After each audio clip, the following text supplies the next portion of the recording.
देखो lettuce enthalpy में क्या था, the lattice enthalpy of an ionic solid is defined as the energy required to completely separate 1 mole of a solid ionic compound into gaseous constituent ions.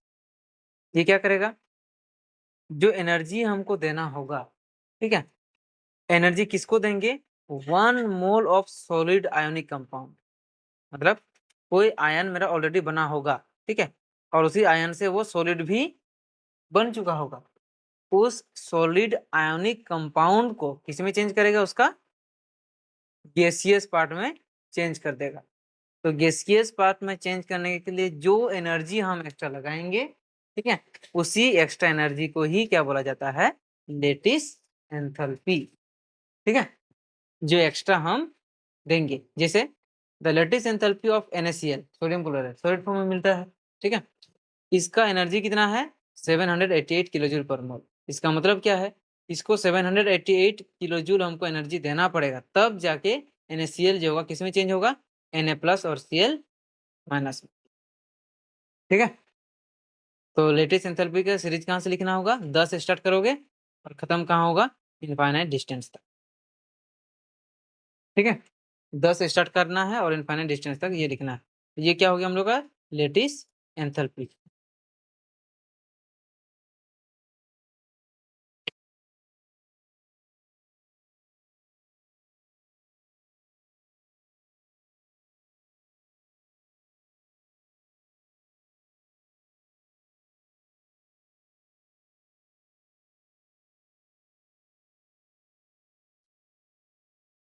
अब जब हम लोग lettuce enthalpy निकालेंगे, ठीक है, तो कहीं ना कहीं से तो निकालने का तरीका ढूंढना होगा, कैसे करके निकाल सकते हैं। तो जो प्रोसेस होता है वो बस हम लोग ऑपोजिट चार्जेस को लेके नहीं हो सकता।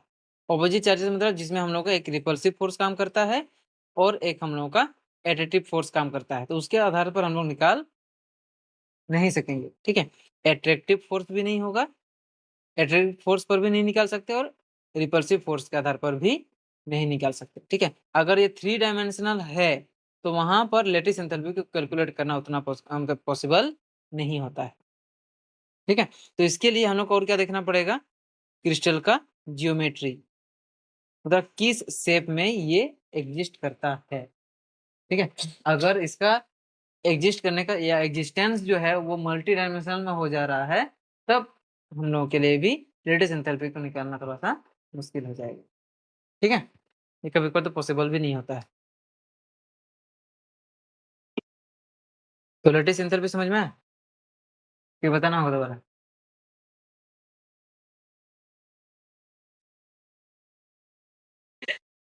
तो सबको बोल रहे हाँ सुना। अब उसका देखो बॉन्ड लेंथ, बॉन्ड लेंथ क्या है, bond length is defined as the equilibrium distance between the nuclei of two bonded atoms in a molecule। देखो जब कोई दो मोलिक्यूल कंपाउंड बना देता है, ठीक है, बनाने के बाद उनका न्यूक्लियस के बीच में जो डिस्टेंस बनता है,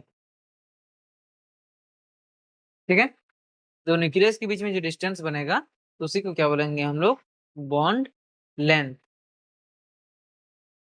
ठीक है। अब सोचो एटम ही ढूंढना मुश्किल है, उसके अंदर में न्यूक्लियस का लेंथ को मापेंगे, ठीक है, अब देखिए क्या बता पाएंगे उसका बॉन्ड लेंथ, ठीक है। इसीलिए बॉन्ड लेंथ को निकालने के लिए हम लोग किसका यूज करते हैं, स्पेक्ट्रोस्कोपिक या फिर एक्स रे डिफ्रैक्शन या फिर इलेक्ट्रॉन डिफ्रैक्शन टेक्निक, ठीक है। तो ये 3 टेक्निक का यूज किया जाता है क्या की चीज कैलकुलेट करने के लिए, हम लोगों का बॉन्ड लेंथ को कैलकुलेट करने के लिए, ठीक है। तो स्टार्टिंग कहाँ से करके लिखना, बॉन्ड लेंथ से स्टार्ट होगा, खत्म कहाँ होगा हम लोगों का, इलेक्ट्रॉन डिफ्रैक्शन टेक्निक पर। तो याद रखना दो न्यूक्लियस के बीच का हम लोग डिस्टेंस निकालेंगे, ठीक है, और उसका डिस्टेंस निकालने के लिए कैसा मेथड यूज करेंगे हम लोग, स्पेक्ट्रोस्कोपिक एक्स रे डिफ्रैक्शन या फिर इलेक्ट्रॉन डिफ्रैक्शन टेक्निक्स। याद रहेगा?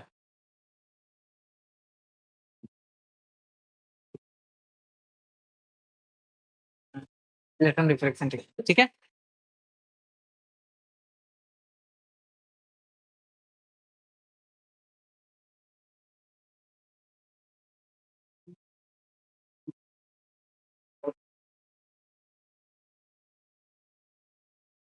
अब उसके बाद देखो, आज का लास्ट टॉपिक करते हैं, कोवलेंट रेडियस। ठीक है, क्या टॉपिक के नाम दोगे अभी? Covalent radius. ये कोवलेंट रेडियस क्या होता है? ठीक है, देखो, the covalent radius is measured approximately as the radius of an atom's core. Atom का कोर होना है, यानी कि उसके इनसाइड पार्ट में, ठीक है, which is in contact with the core of an adjacent atom in a bonded situation। मतलब जब ये एक दूसरे का बॉन्ड बना देता है, ठीक है, जब ये बॉन्ड बना देता है तो दोनों कोर के बीच में जो रेडियस बनता है, दोनों कोर का मिला के, ठीक है, जो रेडियस बनेगा तब उसको बोलेंगे उसका कोवलेंट रेडियस। ठीक है, और ये कब बनेगा? जब हम लोग का कोवलेंट बॉन्ड बन जाएगा। ठीक है, तो कोवलेंट रेडियस का लिखना स्टार्ट कहाँ से करोगे? इन से। ठीक है, in the case of a covalent bond the contribution from each atom is called the covalent radius। ठीक है, और कैलकुलेट करने का तरीका क्या होगा? दोनों एटम का रेडियस कोर में जाके उसके कोर को हम लोग क्या करेंगे? एडजेसेंट, या बोल सकते हैं कि बॉन्डेड सिचुएशन में उसका रेडियस को निकाला जाएगा, तब जाके बोलेंगे हम लोग इसका बॉन्ड लेंथ।